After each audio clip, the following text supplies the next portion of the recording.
conditions qui lui permettent le soir de pouvoir rentrer chez lui et d'être fier de ce qu'il a exécuté.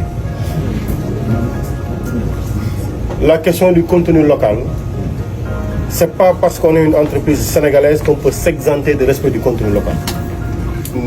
Vous êtes tous assujettis à ces préoccupations-là. La question de la préservation de l'environnement, nous sommes tous assujettis à ces obligations-là, on devra les respecter. J'aurais bien aimé, au regard des informations entendues, dire que Soret Mines est une entreprise modèle. Mais vous entendez l'inspection du travail, le régional des mines, l'ITIE, l'environnement, tous ont des contentieux ouverts sur un manque de respect notoire par rapport à l'autorité qui est investie du mandat de l'État dans leur secteur d'activité. Pas de réponse, pas de respect des obligations. Ça, je dis tout de suite, nous le déplorons absolument et nous marquons ça comme un point d'attention sur lequel les lignes doivent bouger.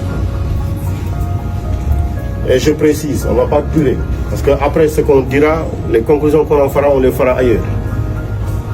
Mais prenez les dispositions utiles pour être en conformité avec les prescriptions de la loi sur toute la chaîne de vos obligations environnementales, en droit social, sur le contenu local et sur le respect des obligations auxquelles vous êtes assujettis, sur la transmission des informations utiles.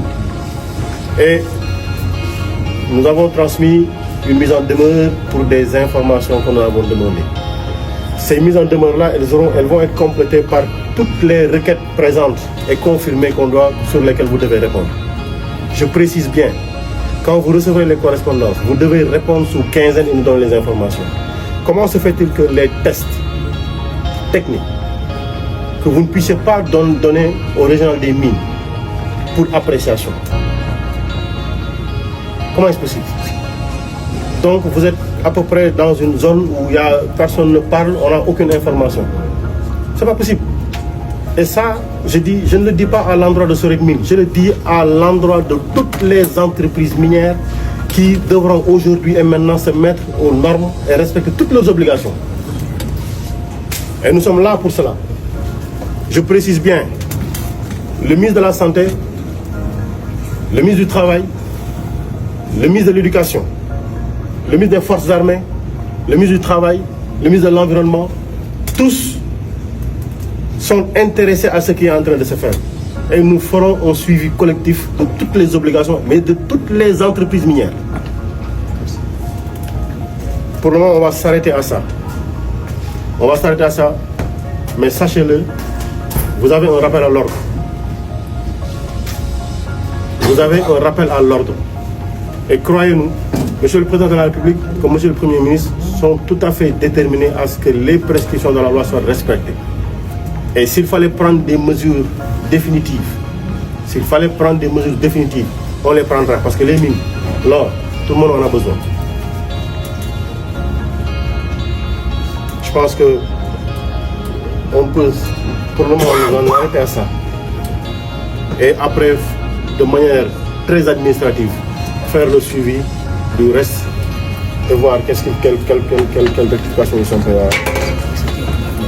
Beaucoup, Monsieur le Ministre. J'ai pris les noms des employés qui sont prononcés ici.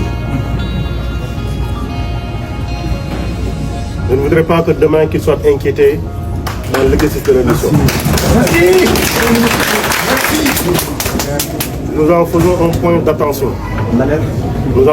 point d'attention. Et d'ailleurs, jusqu'à la présence des délégués, Monsieur le ministre, il faudra continuer à leur parler à eux-mêmes pour qu'ils continuent d'être nos interlocuteurs ici.